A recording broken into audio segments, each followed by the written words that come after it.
con todos y todas, autoridades y participantes en la segunda diplomatura de especialización en gestión pública y sistemas anticorrupción. En nombre de la Cooperación Alemana al Desarrollo, agradezco la confianza para apoyar el evento a través de la moderación de esta sesión. Y simplemente quisiera expresarles, antes de dar el uso de la palabra a nuestros expertos y especialistas, que resulta sumamente auspicioso observar que tres instituciones fundamentales en la cadena de valor anticorrupción y llamadas a garantizar el buen funcionamiento de la administración pública y el adecuado uso de los recursos del Estado se reúnan para articular esfuerzos y potenciar sus intervenciones.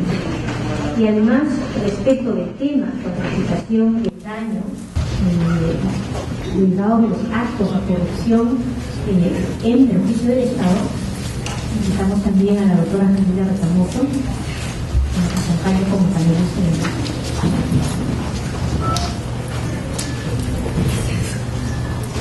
Respecto del tema, que es materia de trabajo, de discusión en esta sesión,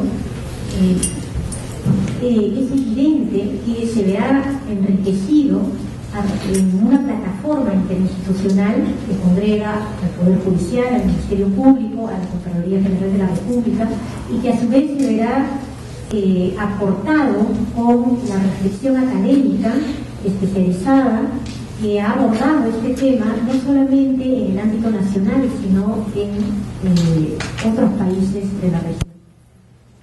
Precisamente, respecto de la reflexión académica, tengo el gusto de presentar a nuestros especialistas magistrales. El doctor Germán Silva García, que nos visita desde Colombia. Él es abogado por la Universidad Externado de Colombia, así como magíster y doctor por la Universidad de Barcelona, en España.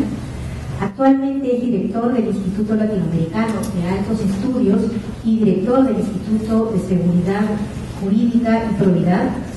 Es asimismo docente universitario y consultor para diversas instituciones públicas en Colombia, entre ellas la Contraloría General, entidades académicas y organismos internacionales en materias vinculadas al derecho penal, derecho penitenciario, defensa de los intereses de las víctimas de delitos de corrupción, formación de capacidades en el ámbito judicial, jurisdiccional, política y gestión jurisdiccional, entre otros.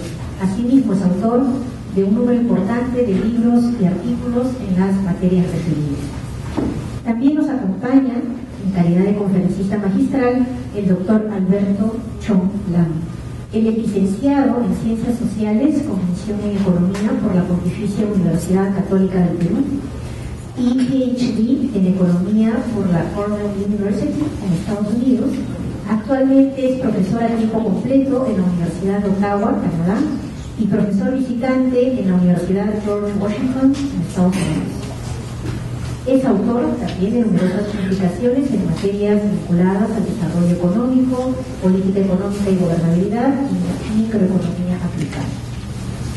Como panelistas y comentaristas de las conferencias magistrales, tengo el gusto de presentar a la abogada Camila Retamoso. Ella es investigadora y docente universitaria. Al magistrado José Neira, juez penal de la Corte Suprema y profesor de la Pontificia Universidad Católica del Perú, la Universidad San Martín de Porras y de la Academia de la Magistratura. También el economista Pablo Secada, consultor y miembro del Instituto Peruano de Economía. Antes de ceder la palabra a nuestro primer conferencista, solamente explicarles la metodología de este bloque o de la sesión. Tenemos la sesión dividida en dos bloques. Cada bloque tendrá la presentación de la conferencia magistral, que tendrá una duración de 45 minutos. A continuación, cada uno de los panelistas hará un comentario, preguntas, alguna reflexión acerca de la presentación primera, de una extensión de 5 minutos cada uno, y finalmente participación también en el evento de los asistentes se podrá recibir a partir de preguntas que podrán ir formulando en la medida que se van desarrollando las exposiciones. Las preguntas se pueden dirigir a cualquiera de los miembros de la mesa. Esa es la dinámica y después del primer bloque seguiremos con el segundo en la misma organización. Sin más preámbulos entonces, dejo la palabra al doctor Germán Silva García para su presentación.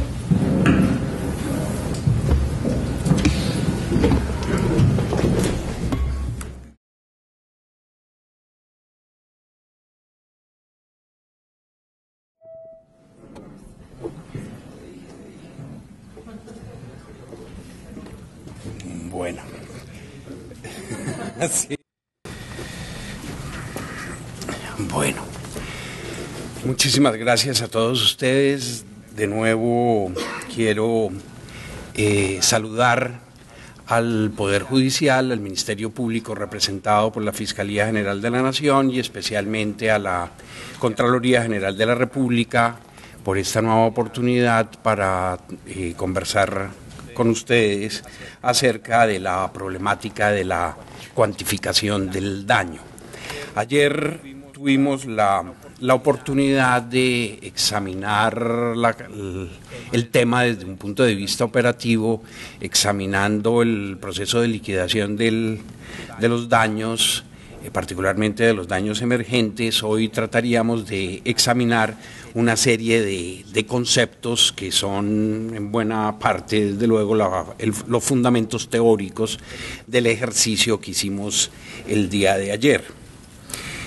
Lo primero que hay que señalar es que con el ejercicio del derecho, con la práctica del derecho, ella siempre está permanentemente comportando la necesidad de tomar decisiones jurídicas. Las decisiones jurídicas tienen una serie de etapas. Esas etapas de la decisión jurídica son exactamente las mismas, trátese de rendir un concepto, presentar una demanda, dictar una sentencia, adelantar un proceso, en todos los casos son las mismas. Las etapas son en total 7, cada una de ellas tiene sus propias particularidades y problemas. La sexta de ellas es la elección de una sanción. En el ámbito de lo penal, pues usualmente ello comprende la elección de la sanción penal, pero también haría parte de ella la condena indemnizatoria, que es también un tipo de sanción o de consecuencia de la declaratoria de responsabilidad penal del imputado. En la elección de la sanción, en este caso, como en otros que son propios del derecho, la cuestión es que las normas jurídicas no pueden establecer unos parámetros absolutamente rígidos en los cuales se haga un registro detallado y pormenorizado de cómo debería ser la sanción, porque la casuística es tan compleja que cualquier tabla de ese orden siempre se quedaría corta, insuficiente frente a las problemáticas involucradas al momento de imponer una sanción. Por eso en materia penal se juega entre mínimos y máximos por regla general, y en materia civil, de la reparación civil, pues las posibilidades son todavía muchísimo más abiertas, lo cual comporta riesgos, particularmente el riesgo de que se puedan introducir o desarrollar decisiones arbitrarias en el aspecto de la elección de la sanción, es decir, que se tomen sanciones que no estén debidamente fundamentadas, que no sean iguales para todos los casos similares, etcétera. Eso tendría que solucionarse a través de una serie de criterios y de fundamentos teóricos que son los que van a orientar el proceso reparatorio. Dicho lo anterior, tendríamos que subrayar que, de acuerdo al derecho constitucional que es propio de un Estado social de derecho, de acuerdo al derecho internacional y más o menos de manera bastante generalizada en el derecho comparado, se ha entendido de manera contemporánea que el restablecimiento integral de la víctima, que debería ser la finalidad del derecho penal, no la de castigar, sino procurar el restablecimiento integral de los derechos de la víctima, pues ese restablecimiento abarcaría tres puntos que son la verdad, entendida como el derecho a conocer qué fue lo que pasó, por qué sucedió, cómo pasó, cómo fue posible. Obviamente, en un caso de corrupción, se trataría de conocer exactamente qué sucedió, quiénes estuvieron involucrados, cómo actuaron, qué beneficios obtuvieron, qué fue lo que pasó, es la demanda de las víctimas.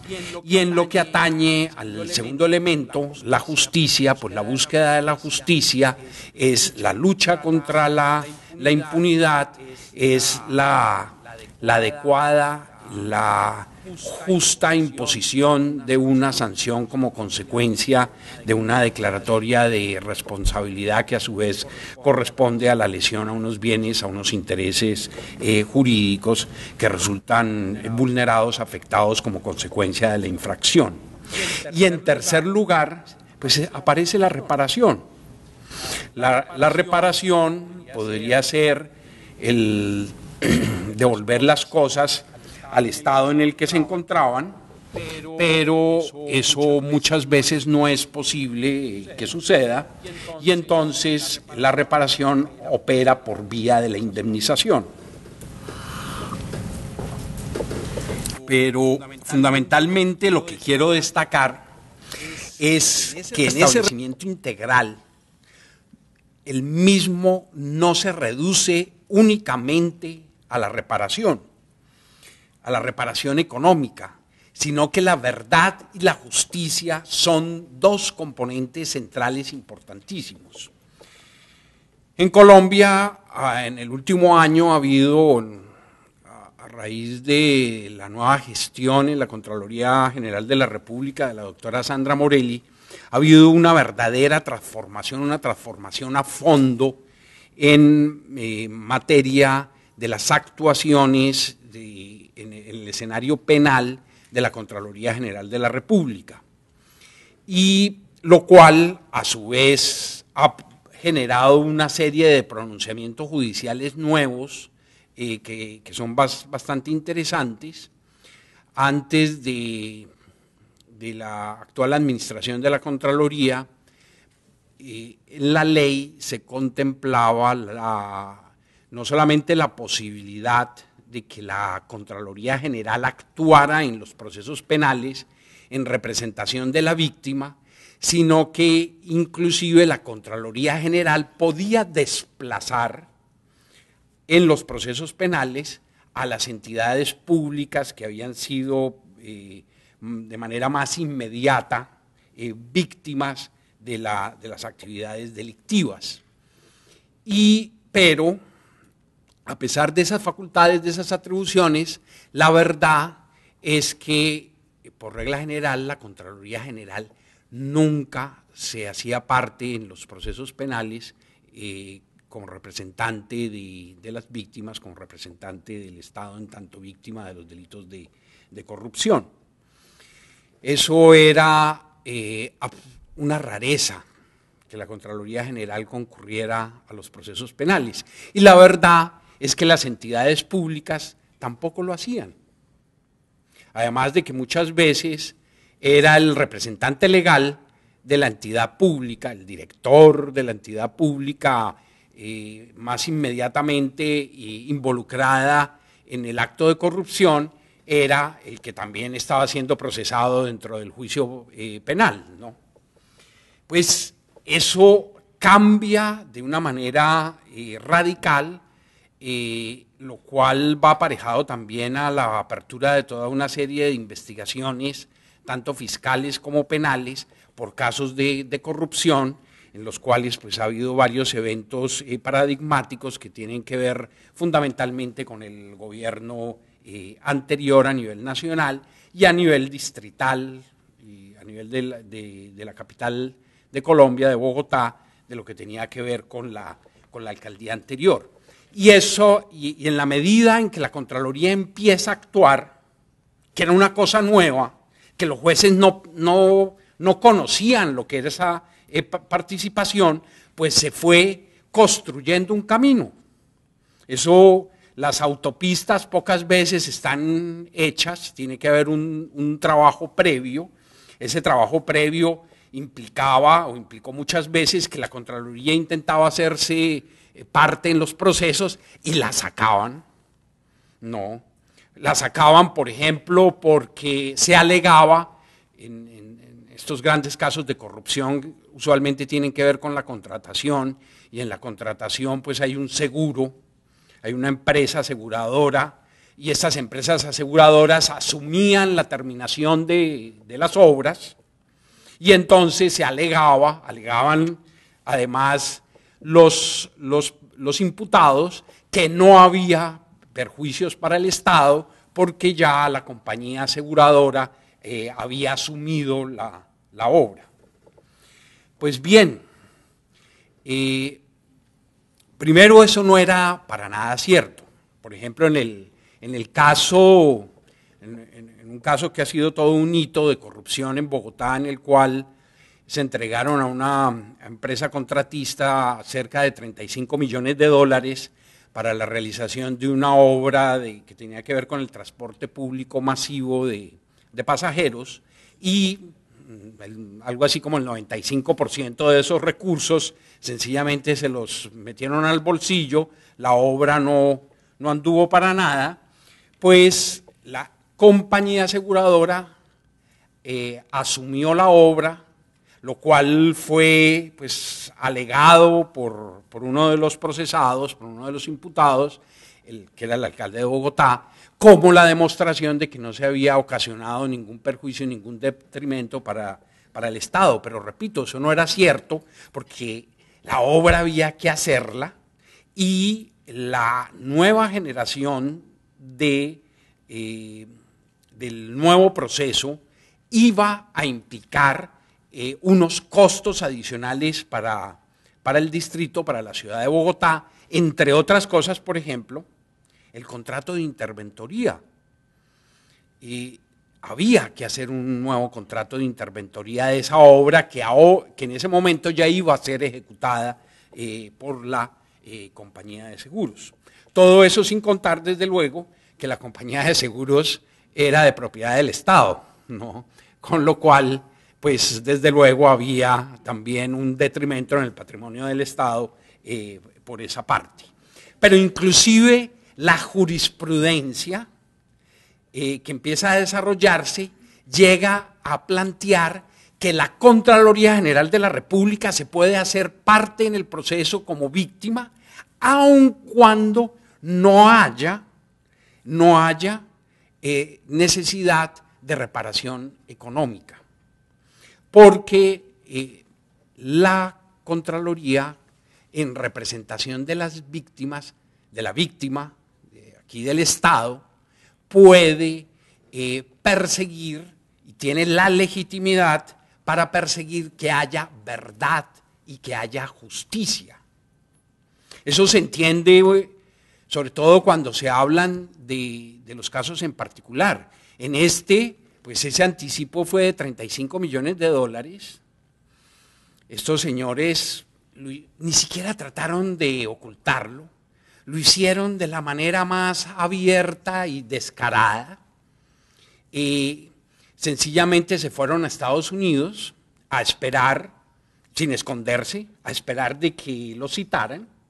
Fueron organizando las cosas para cuando tuvieran que presentarse. Efectivamente se presentaron. La semana pasada el Instituto Nacional Penitenciario y Carcelario, donde están recluidos, tuvo que tomar algunas medidas como quitarle 4 o 5 televisores que tenían de formato grande en las habitaciones en las que estaban, cancelarles el chef privado que tenían para la preparación de los alimentos, quitarle el gimnasio que tenían para hacer sus entrenamientos. Todo ese tipo de cosas tienen las cuales se entera la ciudadanía, tiene que ver con el derecho a obtener justicia, ¿sí? Y claro, no hay que ser, uno cuando los ve tan tranquilos, pues se pone a pensar, pues sí, ahí el delito más grave que cometieron fue el peculado.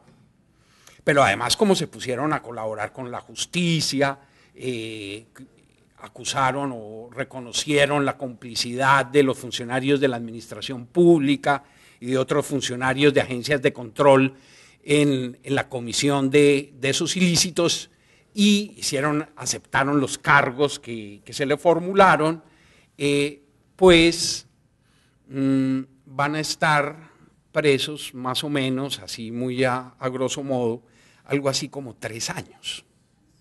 Y después de 3 años van a tener $35 millones para recuperarse de ese mal rato. No.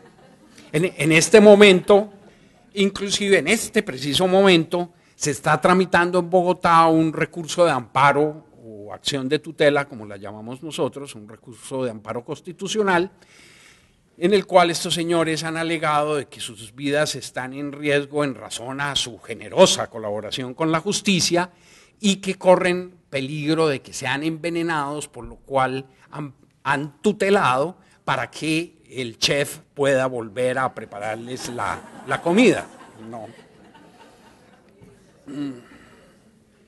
No extrañaría además que terminen llevándose un chef peruano siendo la comida de aquí tan buena, ¿no?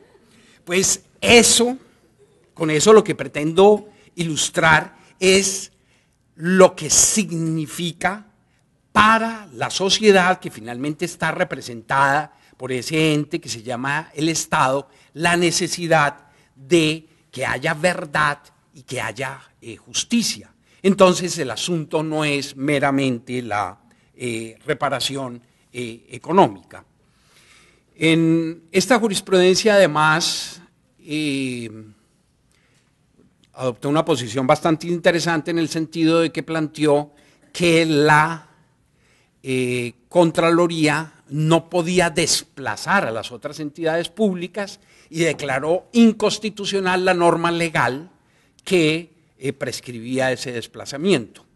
Y la Corte Constitucional lo que sostuvo, y con lo cual estamos plenamente de acuerdo, es que las otras entidades públicas también tenían derecho al acceso a la justicia, que es un derecho fundamental, es una garantía fundamental, y en razón a eso se produjo esa declaratoria de inconstitucionalidad. Y finalmente no hay ningún problema. Comparece tanto la Contraloría General de la República como también comparece los representantes de la entidad pública inmediatamente afectada por los hechos de corrupción. En cuanto a las compañías aseguradoras, lo que ha sostenido la jurisprudencia en un tema que todavía se está debatiendo, es que las compañías aseguradoras no son víctimas, sino son un tercero civilmente responsable que está llamado al proceso a asistir, si se quiere, con su chequera como tercero civilmente responsable en el pago de la indemnización, y que en consecuencia no tendrían legitimidad para actuar como víctimas. El punto puede ser discutible, pero la cuestión también, poniéndole un poquito de malicia al asunto, es que si el imputado no es responsable, pues la compañía de seguros tampoco, ¿no? Mientras que la compañía de seguros, para hacer las acciones de repetición, podría tener otros escenarios para intentar hacerlo, pues particularmente en el ámbito de de lo civil.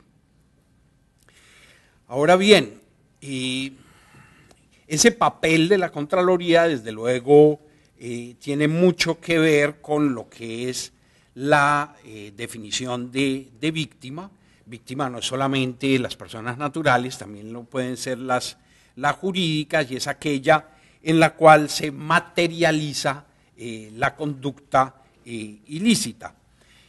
La víctima no necesariamente, víctima y perjudicado no necesariamente son conceptos equivalentes. A veces la víctima puede ser distinta al perjudicado, pero la víctima siempre, o casi siempre, sería un perjudicado con la infracción. Bien, ahora, desde el punto de vista de las expectativas de reparación que tiene la víctima, pues encontramos que hay unos supuestos que tiene esa reparación que siguen una hilación lógica, están plenamente articulados. Si empezamos por el último, si vemos las cosas al revés, es a veces más fácil entenderlas que al derecho. Y el cuarto supuesto es la indemnización. Pero la indemnización solamente puede existir en tanto haya una cuantificación de la misma. Si no, no sabemos cuál es la indemnización. Por lo tanto, el tercer aspecto, la cuantificación, es supuesto necesario de la indemnización, y a su vez la cuantificación no procedería si no hay obligación de reparar. Y del mismo modo, no habría obligación de reparar si no se declarara la responsabilidad del causante del daño, cosa que viene a hacerse en la sentencia. La reparación, como decía al comienzo, persigue dejar a la víctima en el mismo estado en el que se encontraba al momento en que se incurrió en la infracción penal. Si no se pueden devolver las cosas a su estado anterior, porque material, física, naturalmente es imposible, pues entonces la reparación se hace por vía de la indemnización, que sería el método de resarcimiento. Ese concepto, a su vez, significa que no son compatibles con la reparación el enriquecimiento de la víctima, porque el enriquecimiento no es volver las cosas a su estado anterior. Si yo tenía 100 pesos antes de la defraudación y resulta que me van a dar 150, pues eso no es devolver las cosas a su estado anterior, eso ya supondría un enriquecimiento. Desde luego, en este ejemplo sencillo no estamos considerando las opciones de actualización por IPC de ese dinero. Tampoco el cobro de daños punitivos, como también decíamos ayer, es compatible con la reparación, porque lo que en la doctrina se llaman los daños punitivos, pues es el equivalente a una sanción, como lo sería la pena.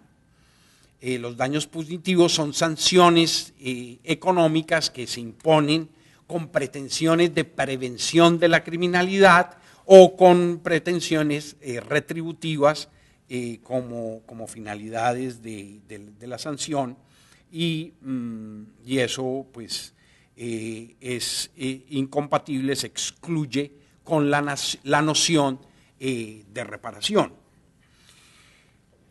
El objeto de la reparación sería entonces la determinación del daño, que debe ser un perjuicio cierto.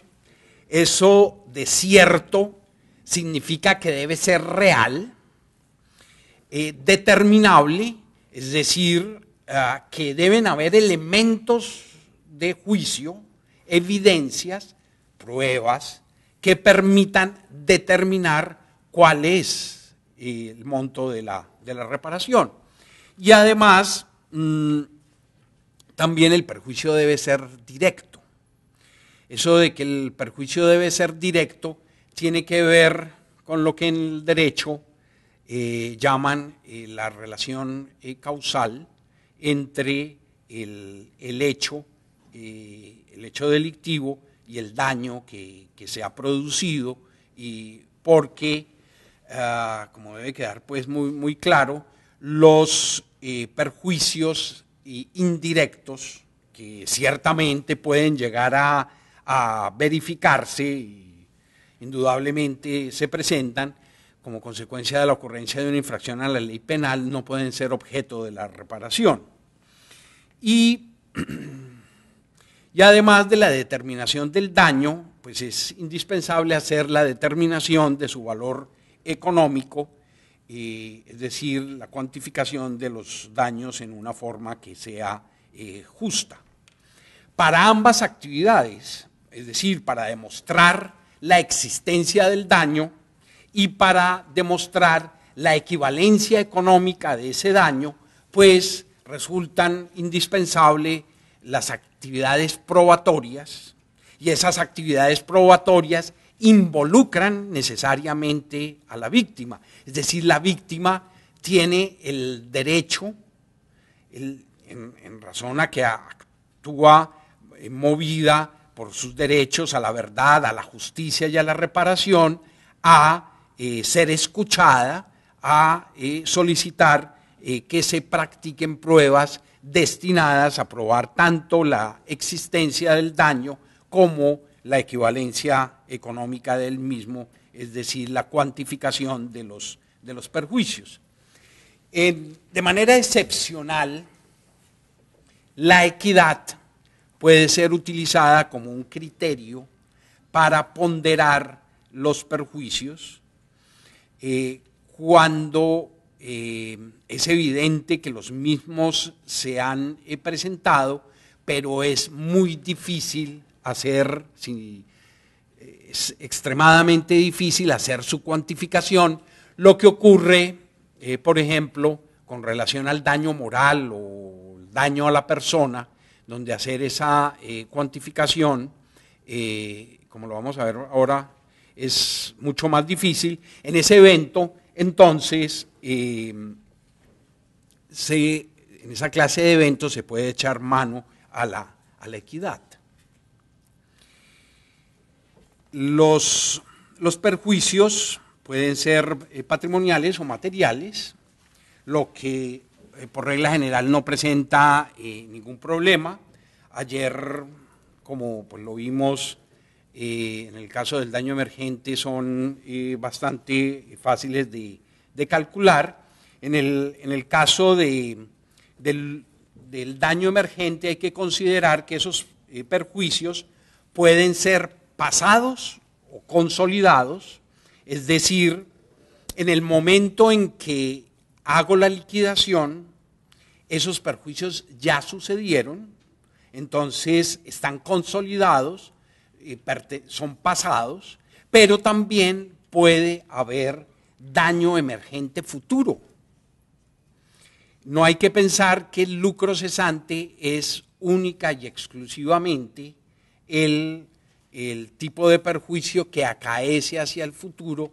También el daño emergente puede verificarse en un futuro.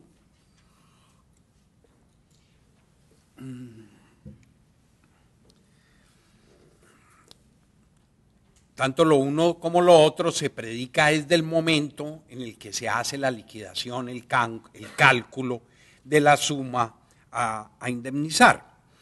Y hay muchos conceptos que aparecen allí relacionados sobre lo que es el daño emergente, pero podríamos entenderlo como un deterioro, un menoscabo en el patrimonio.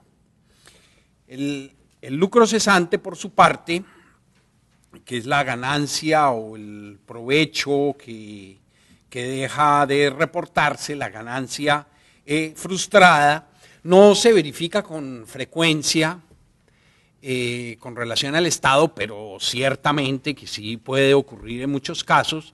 Sería en los casos en los cuales la entidad pública correspondiente está autorizada a percibir emolumentos, a cobrar por la prestación de servicios o la venta de bienes. Por ejemplo, si es un museo, si en un museo de antropología que pertenece al Estado está el cadáver fosilizado de un extraterrestre y ya hay una afluencia de público y alguien se roba la momia del extraterrestre, pues se produce una pérdida en los ingresos del museo que se podría cuantificar, sería un lucro cesante sobre la base del histórico de lo que han sido sus ventas de boletas para ingresar al establecimiento. Hay muchas entidades que venden servicios o venden productos que pueden llegar a percibir un lucro cesante como consecuencia de la acción corrupta. Y además de los perjuicios patrimoniales, tenemos los perjuicios extrapatrimoniales o morales, que hay que hacer como un poquito de claridad. El Código Civil peruano, por lo que entiendo, ustedes me corregirán si meto la pata, pues lo que pretendía era de manera correcta, de manera más técnica y más moderna, además es un código relativamente reciente, y sobre todo comparado con el nuestro, pues lo que pretendía era introducir una categoría genérica que sería la categoría de daño a la persona. Y dentro del daño a la persona se encontraría el daño a la imagen, el daño estético, el daño en la relación de vida, el daño moral, en fin, todas las distintas modalidades que han emergido en la doctrina y en la jurisprudencia sobre lo que es el daño a la persona. Finalmente, como que a último minuto, entiendo, en el código terminaron metiendo tanto el daño moral como el daño a la persona, es decir, tanto la especie como el género. En el caso colombiano, pues nuestro código es el Código Civil de Andrés Bello, que fue aprobado en 1886, que desde luego pues ha sido reformado con leyes desde su expedición, pero en esta materia todavía el único concepto que maneja es el concepto de daño moral, no se habla por ninguna parte de daño a la persona, eso no lo había alcanzado a imaginar don Andrés Bello. Pero la jurisprudencia, particularmente del Consejo de Estado, pero también la jurisprudencia civil, ha ampliado el concepto de daño moral, incorporando lo que sería el daño a la persona. Si nosotros nos preguntamos por el daño moral en estricto sentido, ya tenemos como claro cuál es el catálogo de palabras que se usan en el Perú y que se usan en Colombia. Si nosotros nos preguntáramos por el daño moral en estricto sentido, pues no habría daño moral de una persona jurídica, porque a las personas jurídicas no se les puede infringir dolor o no pueden verse anímicamente perturbadas. Pero para el caso colombiano, donde la única categoría que tenemos es la de daño moral, el Consejo de Estado ha sostenido que las personas jurídicas, incluido desde luego el Estado, puede sufrir daño moral entendido como el daño a la persona y específicamente como el daño que tiene que ver con la imagen institucional. Y creo que en el Perú el asunto es más fácil de manejar en el sentido de que en todo caso ya en la legislación tienen el concepto de daño a la persona y esos daños a la imagen institucional que vamos a ampliar ahora, pues son daños que pueden ser infringidos perfectamente a una persona jurídica. Entonces, en el caso colombiano, diríamos que sí se pueden reclamar perjuicios morales de personas jurídicas. En el caso peruano diríamos que sí se pueden reclamar perjuicios a la persona en delitos de corrupción.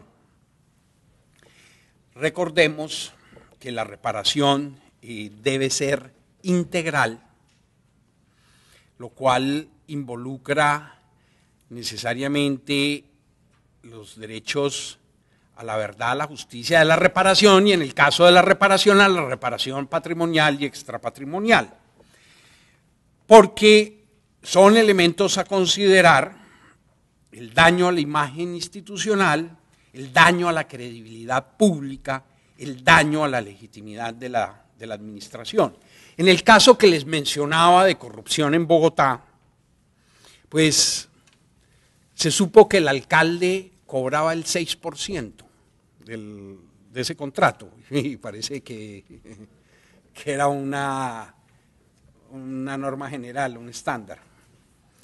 Se conoció inclusive que habían tenido reuniones con los contratistas en los Estados Unidos para acordar los temas relacionados con el pago del soborno de la coima al alcalde de la ciudad.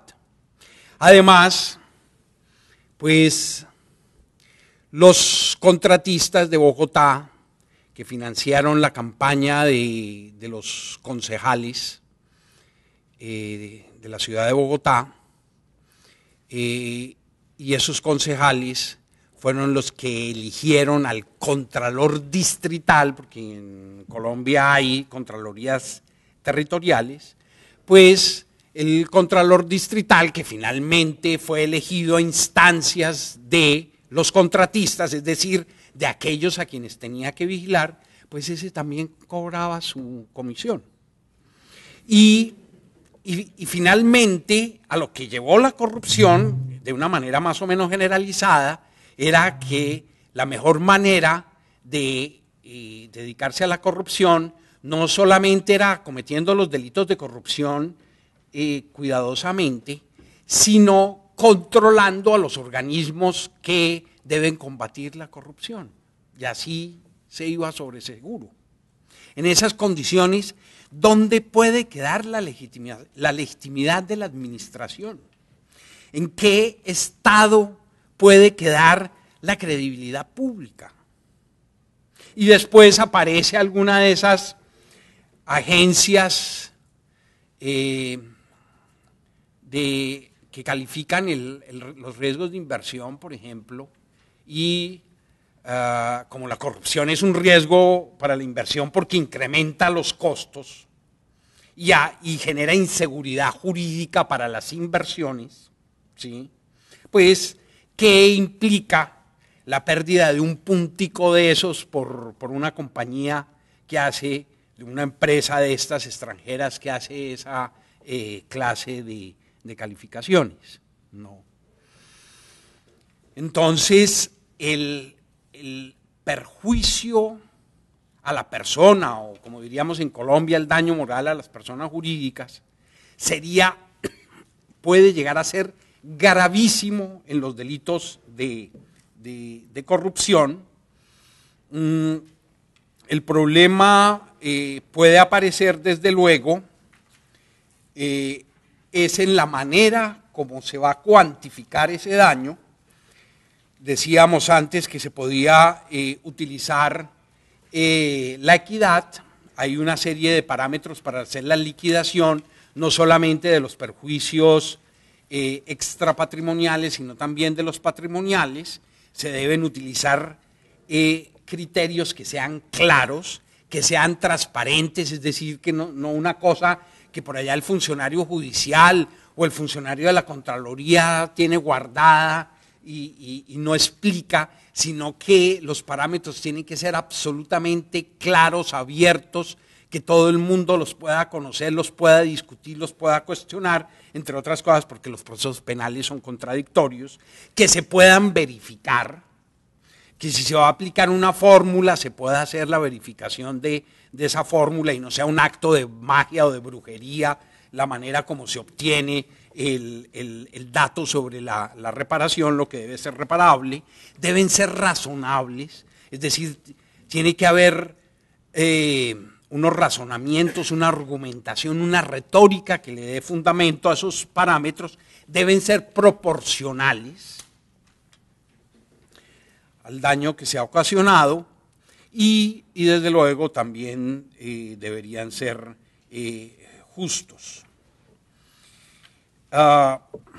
Para que se produzca el reintegro, el reembolso del daño emergente, la indemnización del lucro cesante, y en el caso de la indemnización que corresponde en la terminología colombiana al daño moral, en la terminología peruana al daño a la persona, pues ese perjuicio tiene que ser probado. Eso no se supone ni se presume. Debe haber como lo señalábamos antes, debe haber una actividad probatoria encaminada a hacer esa tasación de los perjuicios y una actividad probatoria encaminada a demostrar la existencia de esos perjuicios, aun cuando supuestamente sean subjetivos. En el caso colombiano,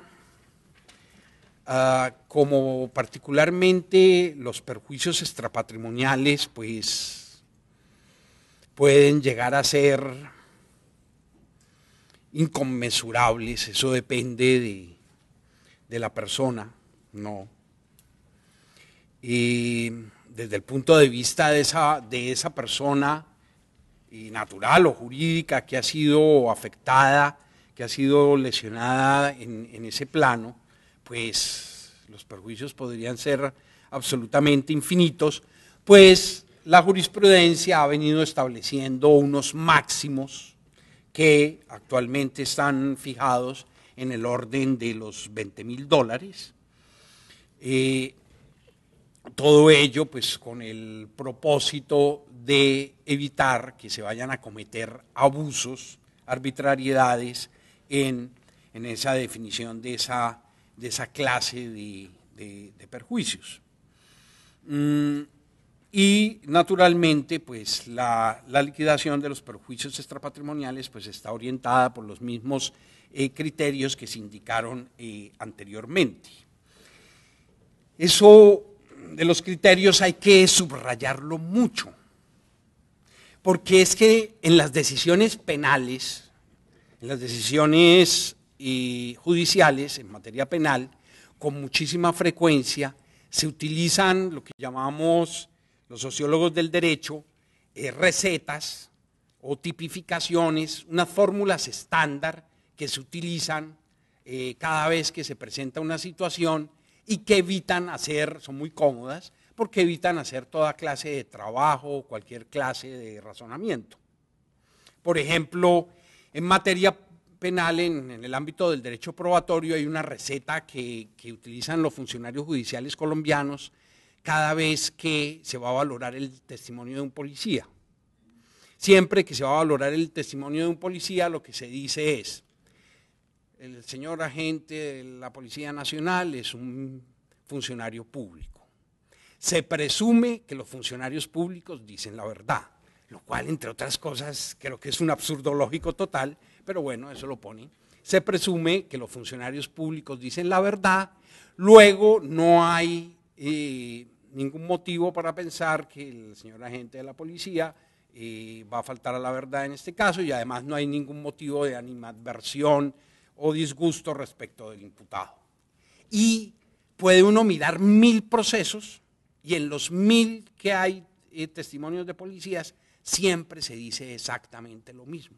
Es decir, nunca se analiza el caso en particular, sino que se saca la receta.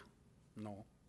Había una época en la cual los funcionarios judiciales tenían que tomar la decisión de si enviaban a una persona a la cárcel o no, para que recibiera tratamiento penitenciario, buscando esa cosa ilusa que llaman la resocialización del delincuente. Y entonces siempre se usaba la misma receta. El procesado presenta antecedentes penales, luego requiere tratamiento de resocialización. O al contrario, no presenta antecedentes penales, luego no requiere tratamiento. Pero nunca se hacía un análisis. Entonces, acá, en este caso en particular, el riesgo de no utilizar criterios donde, por ejemplo, se recurra a la razonabilidad, el problema radicaría en que se terminan introduciendo fórmulas protocolarias que no tienen argumentos, no tienen razones, no son claras, no son transparentes, pero permiten evacuar el problema en un abrir y cerrar de ojos, y en ese caso, muy probablemente, la reparación de la indemnización se está haciendo de manera inapropiada. Muy bien, creo que duré exactamente 45 minutos, no me sacaron más que una tarjeta amarilla, y quiero agradecerles por haberme escuchado, muy amables, muy gentiles. Muchas gracias.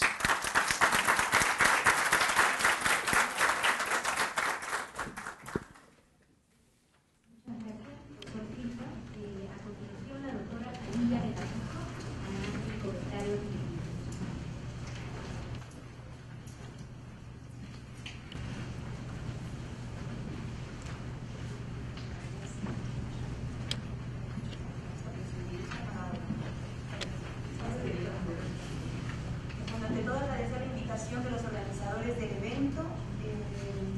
Yo ya he compartido con la mayoría de los participantes acá el curso de cuantificación de daños, ¿no? Dentro del diplomado, así que va a ser un placer, es un placer volver a verlos, chicos, y compartir con las personas que recién vienen esta noche a compartir con nosotros esta experiencia. En especial agradezco al doctor Jorge Ortiz y a la señorita Marta Pulpiano por la enorme colaboración y la amistad que me han ofrecido. Bueno, para comenzar, felicitar acá al doctor Silva García por la magnífica exposición. La verdad me ha dejado muy poco que comentar, muy poco a qué oponernos. Sí, un par de cosas que me dejan perpleja, de pronto por la diferencia de sistemas, ¿no? El sistema peruano y el sistema colombiano, y nada más. Ahora un pedido a la doctora García Julián, yo sí voy a necesitar la tarjeta roja. Así que por favor esté atenta a eso. Hay muchos puntos a reflexionar respecto del tema de la cuantificación de daños enmarcada dentro de lo que es responsabilidad civil. Y yo misma tengo muchas preguntas, muchas interrogantes que me hago respecto de este sistema, al menos del nuevo sistema que plantea nuestro nuevo Código Procesal Penal, donde trata la cuestión de la reparación civil como competencia del juez penal, incluso cuando la cuestión termine, la cuestión penal termine en una declaración de inocencia, ¿no? Siempre que se verifiquen daños se va a seguir este procedimiento. Bueno, yo soy civilista, no soy penalista, así que esto debo aclararlo por si acaso cometa algún error en tema penal. Hay que partir de un punto, hay que partir primero centrándonos en la naturaleza de la reparación civil. Es algo que me parece que es muy importante. ¿Para qué sirve una reparación civil? ¿Cuál es el objetivo dentro del proceso? ¿Verdad? Es una pena accesoria, se dice. Ahora, el famoso dicho, ¿no? Lo accesorio sigue la suerte de lo principal. Y ya esto se ve renovado en el Código Procesal Penal, porque si lo accesorio sigue la suerte de lo principal, cuando en un proceso se esté declarado inocente, no debería haber un proceso no debería haber la reparación civil, ¿no? Como consecuencia lógica. Sin embargo, actualmente me han dicho, me cuentan mis amigos penalistas, que no es así, que ha cambiado y que existe la posibilidad, no obstante la inocencia, de continuar con un proceso por reparación civil. Sin embargo, en el ámbito civil nosotros debemos responder algunas preguntas bastante precisas en este tema. Primero, ¿qué es la responsabilidad civil? ¿A qué sirve? ¿Y por qué la responsabilidad civil? Porque es la fuente de la cual van a ser el tema de la reparación civil, el juicio de la reparación civil. Desemboca en una cosa. Todo ese gran análisis lógico que realizamos en la responsabilidad civil desemboca en una sola cosa que es útil para nosotros: determinar Uno, ¿cuáles son los daños resarcibles? No todos los daños son resarcibles. Tenemos que determinar cuáles son. Y segundo, tengo que determinar la cuantificación. Tengo que cuantificar, tengo que valorar y saber cuánto debo pagar por determinada situación específica que se presente. Debemos hacer un previo, debemos identificar lo que es el daño. Y ya el doctor nos ha ayudado mucho porque nos ha explicado magníficamente lo que son estas voces de daño: daño emergente, lucro cesante, daño a la persona y daño moral. Ahora, los daños indemnizables son solamente aquellos que van a ser tenidos como consecuencias negativas que se derivan de la lesión. La reparación civil responde a las consecuencias negativas que se derivan de la lesión, no responde a la lesión. El juicio de la responsabilidad para establecer quién es el sujeto culpable, sí, se sirve de la lesión del delito. Pero para el efecto de la reparación civil me interesa conocer cuáles son las consecuencias negativas que derivaron, si es que estas se dieron, porque si las consecuencias no hubiesen sido negativas, entonces no va a haber necesidad de establecer una reparación civil. No obstante, exista un juicio de reparación. Vamos a cosas bastante precisas, porque ya me han sacado la primera tarjeta amarilla. Primero, ¿tenemos problemas de corrupción graves? Sí. Tenemos grandes casos de corrupción, tenemos 105 casos de corrupción que se han cometido durante el régimen del señor Alberto Fujimori y su ex asesor Danilo Montesinos, ¿no? Tenemos reparaciones civiles por cobrar cuantiosas. El señor expresidente nos debe 24 millones de nuevos soles, el señor Montesinos 495 millones y así van bajando. Los señores Crucillán, uno de los casos que ustedes bien conocen, nos deben 80 millones de nuevos soles. Tenemos problemas para cobrar porque del total de las indemnizaciones y reparaciones que tenemos, no, como decía bien, me parece que el doctor César San Martín, solamente se ha cobrado el 0.77%. Nada, ni siquiera el 1% de estas reparaciones. ¿Han habido innovaciones? Sí, han habido innovaciones en nuestra legislación. Tenemos, por ejemplo, que en enero de este año ha salido el Decreto Supremo 03 del 2012, ¿no?, que ha modificado el reglamento del Código de Ejecución Penal, donde establece que todos los condenados por corrupción, para poder acceder a la excarcelación por redención de pena, por trabajo o educación, deben pagar el íntegro de la reparación civil. Y esto es muy interesante porque nosotros no estamos en ámbito de cuestiones relacionadas con faltas que agreden al Estado, demasiado desamparados. Tenemos otras normas, por ejemplo está el texto único del Código Tributario en el artículo 191, referido justamente a la reparación civil por delitos tributarios, renuncia absolutamente a este derecho del Estado y dice: no habrá lugar a reparación civil en los delitos tributarios cuando la administración tributaria haya hecho efectivo el cobro de la deuda tributaria correspondiente. Entonces ahí no habría derecho a una reparación civil, hay una renuncia expresa del Estado, está establecido en el texto único. Luego tenemos el caso de la ley 27.468 del 2002, que exime también del pago de la reparación civil a favor del Estado a los casos de indulto o derecho de gracia por delitos de terrorismo o traición a la patria. Luego hay dos razonamientos algo complicados. Para terminar, porque ya tengo que terminar, solo quisiera responder a algunas de las cuestiones que dejó el doctor San Martín. Sí, se hizo varias cuestiones, ¿verdad? Con 2 palabras puedo responder a varias de ellas. Por ejemplo, nos habla acerca de la diferenciación entre daños y perjuicios, que entiendo es una cosa que preocupa a varios, porque ya es pregunta repetida, digamos. Bueno, vamos a zanjarlo en una única cuestión. El término que actualmente se sigue es el término de daños. El término daños y perjuicios es antiguo, en tanto daños es una palabra más genérica que comprende e incluye los perjuicios. Los perjuicios son solamente aquellos económicos. El daño es más amplio, como lo ha explicado el doctor Silva García, comprende los daños morales y el daño a la persona. Luego, respecto del daño moral y el daño a la persona, bueno, la división es bastante clara, también explicó el doctor, así que no debo pronunciarme más. Una pregunta la dejo para que el doctor me pueda un poco aclarar. No es tanto una pregunta, pero sí es una cosa que me sorprende bastante, y era respecto de la participación de la Contraloría como víctima, ¿no? Que se sustituía a la entidad que había sido víctima en un proceso o un acto de corrupción. Este tema de si tiene legitimidad o no para participar en el proceso es una cosa que todavía me conmueve, digamos, jurídicamente. Entonces no sé si podría decirnos un poco más. Y luego, solo para decirle que respecto de poner techos máximos a las indemnizaciones, personalmente no estoy muy de acuerdo, digamos. Sé que es política no solo en Colombia, sino también en otros países, pero considero que deberíamos tener esa libertad de fijar, tratando de buscar, ¿no?, la real dimensión del daño, de cuantificarla. Sí estoy a favor de establecer un mínimo, el mínimo que sea igual para todos, porque todos tenemos derecho a la igualdad, ¿verdad?, por determinado delito, y luego de eso comenzar a individualizarlo analizando el supuesto específico. Lastimosamente son solo 5 minutos. Gracias.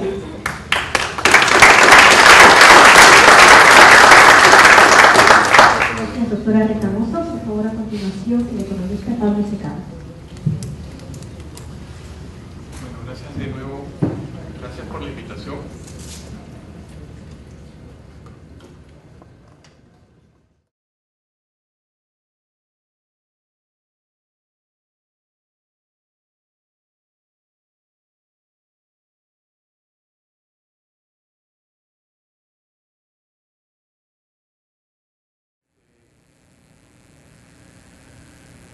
En la Universidad del Pacífico, algunos de ustedes saben, y después en la de Chicago, supuestamente yo creo que no debería haber estado, porque los focos se cambian solos. Yo les conté que eso era una caricatura de la economía, ¿no?, que los economistas, hasta los más liberales, reconocían que el Estado tenía un papel que jugar, y en esencia era el de corregir las fallas del mercado o intervenir por consideraciones de equidad.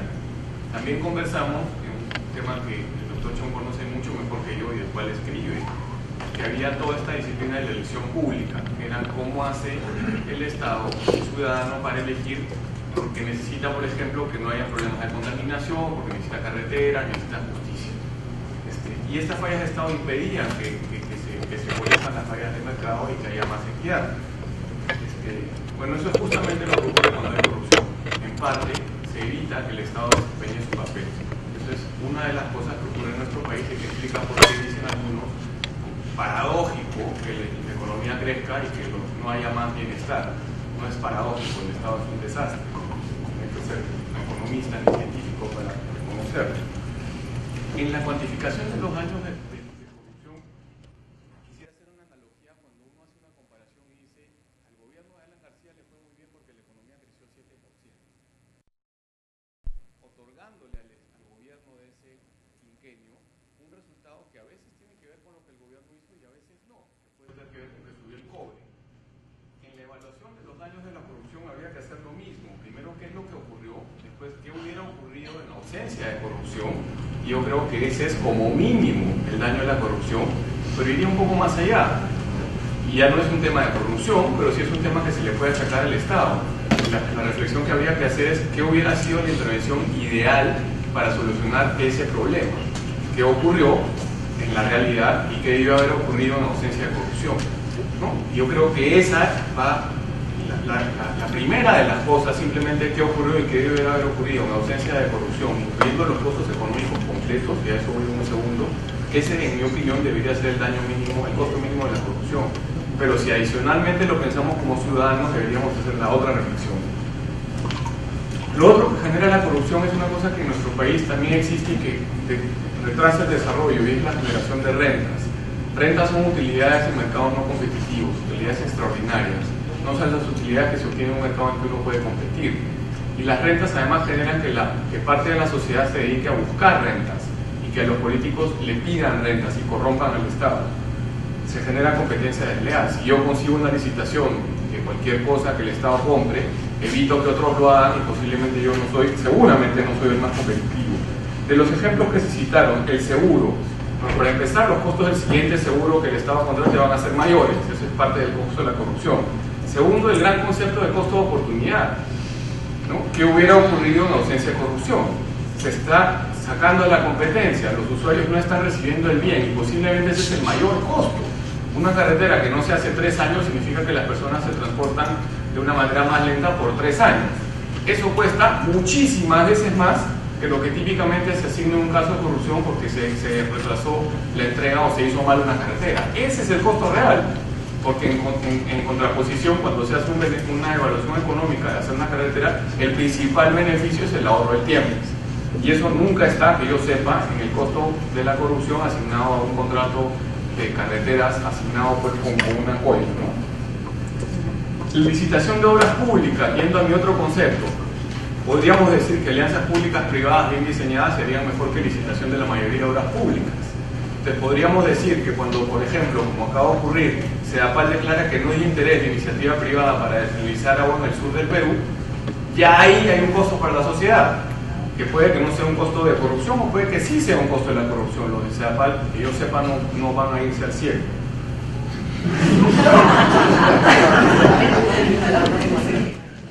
Quisiéramos complicar más la cosa. El Estado peruano es bien inteligente. Se le ocurrió partir la decisión de inversión pública, de diseño y de ejecución de obra pública en 1.800 distritos, 200 provincias y 25 regiones. Entonces, ustedes tienen caminos rurales que terminan en el límite distrital, caminos provinciales que terminan en el límite provincial y carreteras regionales que terminan en el límite regional, cuando evidentemente hay una lógica económica a lo largo de una cuenca, un circuito turístico. Entonces, como ciudadano me debe ir a ese concepto. No me importa que coimearon y que no se hizo la carretera solamente. También te reclamo porque no hiciste una APP bien diseñada en vez de una carretera mal licitada y coimeada. Otro ejemplo que es más cercano a ustedes, la iniciativa privada que presentó una empresa española para hacer un penal. No sé si saben qué ha pasado con eso. La declararon de interés, pero después recularon. Y ahora la empresa española nos va a llevar a un arbitraje internacional y nos va a ganar, así yo sea el árbitro a favor de ellos. ¿No? Porque es claro que hay incumplido el contrato. ¿Cuál fue el gran reparo del Estado? Que el INPE no quería ceder la seguridad interna. O sea, en castellano, que el INPE quería que compren un scrambler para pagarlo, que entren prostitutas, que entren armas, que entren drogas, que tengan chefs, que tengan etcétera, etcétera, etcétera. Eso, el costo de la corrupción entonces no es solamente el que separó la obra, el costo de la corrupción, en este caso es que se van a seguir armando secuestros desde la cárcel, y el costo económico de eso es gigantesco. Entonces empiecen a sumar y lo que ustedes crean que es, se les va a quedar corto cuando estén evaluando el costo de esa decisión. Y el acto de corrupción no ha ocurrido. Han bloqueado un medio para reducir la corrupción en los penales. Gracias.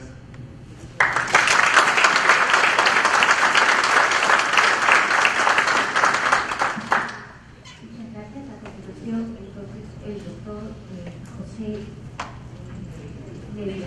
Gracias. Bueno, en Perú lo que dicen es que los jueces no mienten, a diferencia de cuando declaraban los policías ahí en Colombia que dicen la verdad. Lo que usted se está refiriendo es algo que justamente también es importante en nuestro país, porque justamente los fiscales, los procuradores y los jueces no somos expertos en esta clase de temas y por lo tanto la idea es que se tiene que designar a un perito. Y entonces el hecho de que el perito sea un funcionario público no significa que por eso la pericia tenga más valor. Por el hecho de que el perito tenga muchas grandes calidades profesionales tampoco significa que tenga más valor. Por esa razón, ahora, aunque en nuestro Código Procesal Penal nuevo no tenemos disposiciones expresas, creo que lo más importante de todo es saber cuál es el método, cómo se hace la pericia, saber cuáles son las conclusiones a las que se llega y por lo tanto hacer una apreciación racional de ella. Para eso, en este Código Procesal Penal, lo que pasa es que desde el comienzo, cuando la Fiscalía designa un perito, tiene que notificar a las partes que tienen derecho a contar también con un perito de parte, y de esa manera se puede lograr que la información respecto a este tema de establecer la cuantificación del daño pueda ser de la mejor calidad. Pero los jueces que tampoco conocemos este tema, necesitamos también contar seguramente con algunos asesores para que nos puedan decir por qué es mejor una opción o por qué es mejor otra. En el Poder Judicial, desde el 17 de agosto del año 2004, se vienen elaborando acuerdos plenarios penales en la Corte Suprema. Justo el número 6-2006 es el que se refiere a la reparación civil. Es el único de 90 jurisprudencias vinculatorias en materia penal que tenemos que se encarga de establecer el concepto de reparación civil. Las cosas generales propias de un penalista, tendré que minimizar el efecto adverso como decía la doctora Retamoso, por si acaso yo no soy penalista, y yo diré por si acaso yo no soy civilista. Por lo tanto, en el Acuerdo Plenario Penal 6-2006, lo que decimos sobre el concepto de reparación civil es que el fundamento de la responsabilidad civil que origina la obligación de reparar es la existencia de un daño civil causado por un ilícito penal, y que obviamente no puede identificarse como ofensa penal, lesión o puesta en peligro de un bien jurídico protegido, cuya base se encuentra en la culpabilidad de la gente. El resultado dañoso y el objeto sobre el que recae la lesión son distintos. Desde esta perspectiva, el daño civil debe entenderse como aquellos efectos negativos que derivan de la lesión de un interés protegido, lesión que puede originarse consecuencias patrimoniales y no patrimoniales. Y también, como hay otro problema que tenemos también en materia penal, que es el tema de la reparación civil en los delitos de peligro. O sea, tenemos delitos, ¿te acuerdas que conversábamos anteayer, que producen un resultado, ¿no? En los delitos de colusión hablábamos que podía haber un resultado, pero también que en algunos no se lograba eso, y que en julio del 2011 la ley había resuelto el problema para establecer que cuando la colusión no produce fraude, no se puede probar, igual vamos a sancionar, pero con una pena menor. También este acuerdo plenario, el 6-2006, establece un concepto de qué cosa son los delitos de peligro. Lo que dice es que es suficiente con que el objeto jurídicamente protegido haya sido puesto en peligro de sufrir la lesión que se quiere evitar, y en fin, damos varios conceptos sobre ese tema. En realidad, en la Corte Suprema tenemos una sala penal especial que ve casos contra altos funcionarios públicos, ¿no? Del artículo 99 de la Constitución, 34 del Código de Procedimientos Penales, a partir de jueces superiores y fiscales superiores. Y por ejemplo, hemos tenido un caso contra un señor que fue juez supremo y que le imputaron el delito de corrupción de funcionarios en la modalidad de tráfico de influencias. ¿Cuál fue el cargo contra este señor? El cargo fue que él se reunió varias veces con un policía, con una empleada de la Suprema, y el asunto es que él iba a interceder en un caso judicial que se estaba desarrollando en la Sala Constitucional y Social de la Corte Suprema de Justicia.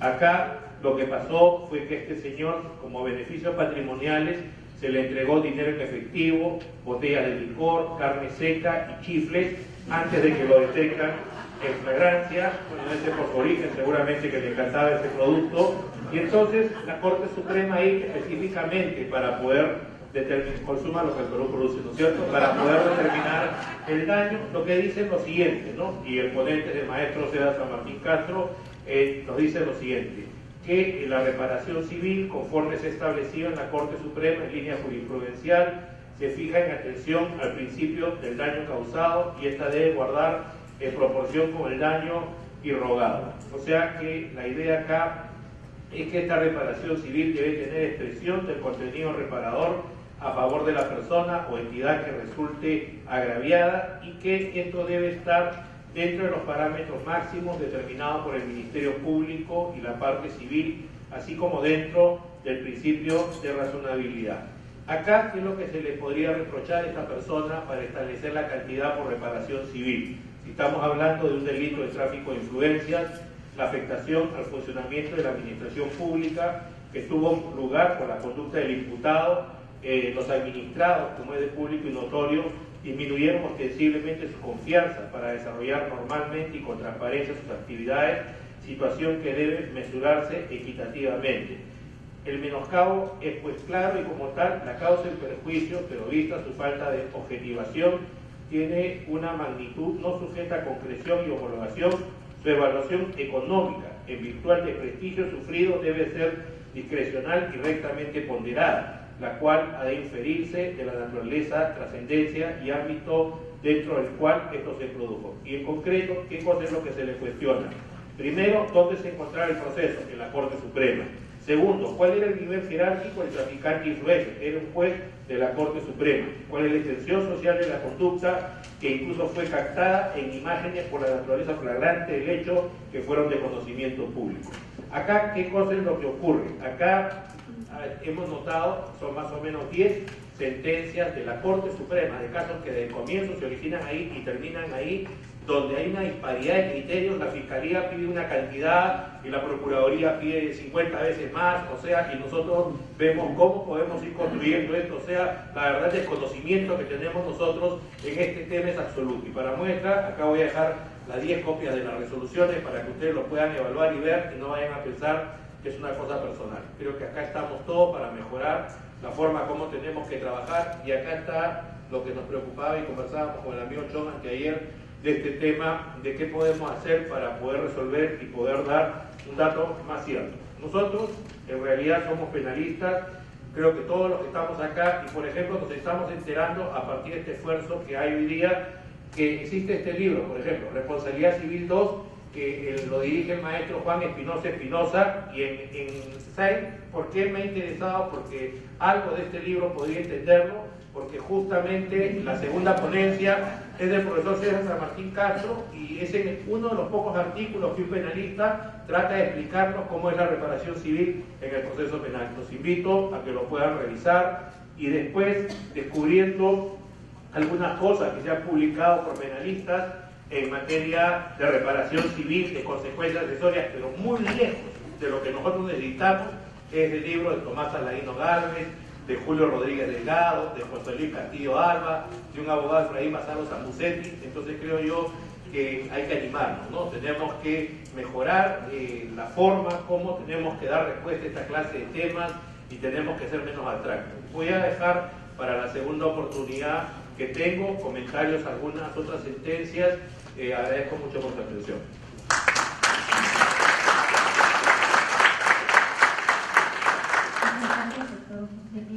Las preguntas que se hubieran formulado, por favor, si nos alcanzan a la doctora Marta Gutiérrez.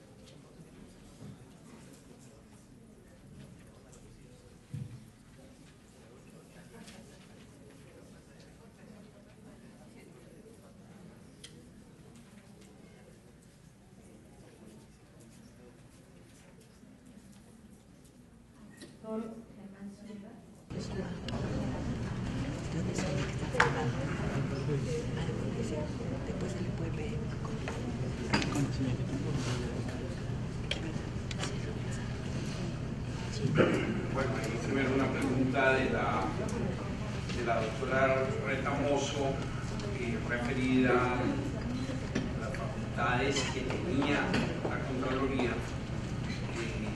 para desplazar las entidades públicas de los procesos penales a las entidades públicas inmediatamente afectadas por el delito de corrupción.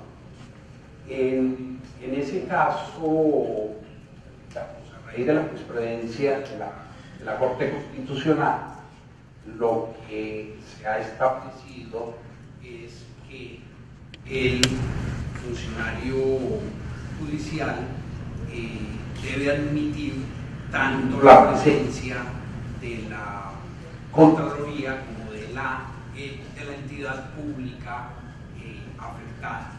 O sea, habría una intervención concurrente. Si llega a haber un número excesivo de representantes de la víctima dentro de un proceso, pues en ese caso el juez tiene facultades para ordenar que los representantes de la víctima nombren entre ellos a su vez un representante. Eso en el caso en el que pueda haber un desequilibrio entre el número de personas que representan a las víctimas y el número de imputados, de procesados, pues para que no se rompa el equilibrio en el proceso. Sí, gracias. Miren amigos, tenemos una reforma del Código Procesal Penal. Entonces, dentro de esta reforma, ¿qué es lo que puede pasar? Un municipio, entonces un ciudadano fuera del municipio denuncia al alcalde, y entonces ¿qué cosa es lo que ocurre? Que quién se va a convertir ahí o se va a personar a diligencias preliminares va a ser el procurador. ¿Qué va a pasar si el fiscal archiva ese caso? No va a impugnar esa decisión. Entonces, ¿qué está diciendo la ley? No, es posible, dentro del tema abstracto. ¿Qué es lo que hace la reforma legal? Va a autorizar a que las personas que hagan la denuncia, en caso de archivo, puedan plantear la impugnación. Como ya se hacía en la ley 28.117, en la reforma del año 2001 al Código de Procedimientos Penales, al artículo 77, ¿no? Se decía que podía apelar el denunciante, ahora también en el nuevo Código Procesal Penal, para esa clase de casos, para que no se pueda haber una actitud encubridora del funcionario público que depende de la persona que está siendo denunciada, se va a autorizar a que eso sea así, ¿no? Gracias, doctor. Sí. Una pregunta que plantea lo siguiente: atendiendo al objeto disuasivo del derecho penal, ¿considera usted que en esta materia es incompatible con la reparación de la sanción punitiva que utilizan algunos países anglosajones? No, el daño punitivo no creo que haya que descartarlo de plano. Yo sencillamente, pues, lo que señalaba era que no estaba incorporado en nuestras legislaciones, ni en la peruana ni en la colombiana. No creo que, en todo caso, que el derecho penal tenga una finalidad disuasiva o intimidatoria eficaz. Quien toma la decisión de cometer un delito sencillamente hace los cálculos necesarios para cometerlo tratando de que no lo pillen, no lo cojan. Otra alternativa es la de incorporar multas, sanciones pecuniarias como penas accesorias en esta clase de delitos. Pero ciertamente es, digamos, una opción que se podría implementar. Otra pregunta dice: ¿qué metodología utilizaría para cuantificar el daño extrapatrimonial al Estado? Tiene varios elementos la pregunta. Pueden haber unos criterios, pero una metodología, como por ejemplo la que vimos ayer de cuantificación, u otras metodologías que hay en las que se utilizan unos ciertos baremos, no existen es imposible que existan para cuantificar el daño extrapatrimonial. Se mencionan criterios o parámetros, pero ¿a qué conceptos serían aplicables? Pero ¿qué pruebas acopiar para acreditar y objetivizar el daño y para lograr una reparación civil efectiva? Es que ahí depende mucho del caso particular de que se trate. Por ejemplo, los testimonios de expertos pueden ser una prueba que se podría llevar a un proceso penal para efectos de acreditar la existencia de un daño extrapatrimonial con relación al Estado. Las encuestas, por ejemplo, que finalmente un daño en la credibilidad, pues es algo de orden subjetivo que se refleja en las percepciones ciudadanas. Entonces se puede hacer, por ejemplo, una encuesta para demostrar que efectivamente ha habido un descenso en la credibilidad en las instituciones. Es decir, sí se podrían encontrar en todo caso mecanismos que permitirían hacer una demostración y mostrar acerca de la ocurrencia de esos daños. Otra pregunta es: ¿cómo se compatibiliza el carácter cierto del perjuicio con la posibilidad de establecer un daño futuro? Tendría que sustentarse que ese daño futuro va a darse en toda circunstancia. Yo creo que la segunda parte de la respuesta, de la pregunta, es la respuesta a la primera parte. El hecho de que sea un daño futuro nada le resta a que tenga que ser un daño es cierto, y que es una cosa que perfectamente puede darse. Podría acaecer que se comete una defraudación que implica la imposibilidad de construir una obra, y luego sucede que la obra no se va a construir de manera inmediata, no se puede construir de manera inmediata, por ejemplo, porque hay que esperar para iniciar la obra una determinada temporada, para que haya unas condiciones climatológicas para poder adelantar la obra, pero ya se sabe cuál fue el perjuicio que se ocasionó, ya inclusive se puede cuantificar, ¿no? Cuáles serían los costos de esa obra, y en consecuencia pues habría absoluta certidumbre, no solo sobre la existencia del perjuicio, sino además sobre los costos que tendrían esos perjuicios, ese daño. Muchas gracias. Entonces, estamos concluyendo el primer bloque de la sesión. Tenemos un receso de 10 minutos para tomar un café, agua en la sala contigua, y regresamos a las 9, por favor, para continuar con la presentación del doctor Alberto Chumel.